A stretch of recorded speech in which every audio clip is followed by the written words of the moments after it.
How to know who viewed your Telegram profile. Hi everyone, I'm here to assist you today without any delay. Let's jump right in.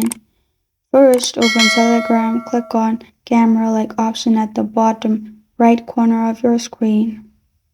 After you click on camera like option, simply take any picture you want or select picture from your gallery, then press on next located at bottom right.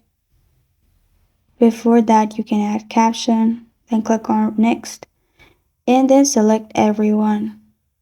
Click on post story at the bottom and you will post story in public.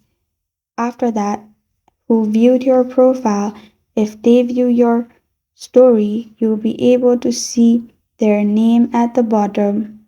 Otherwise, there is no option to simply see who viewed your profile on Telegram.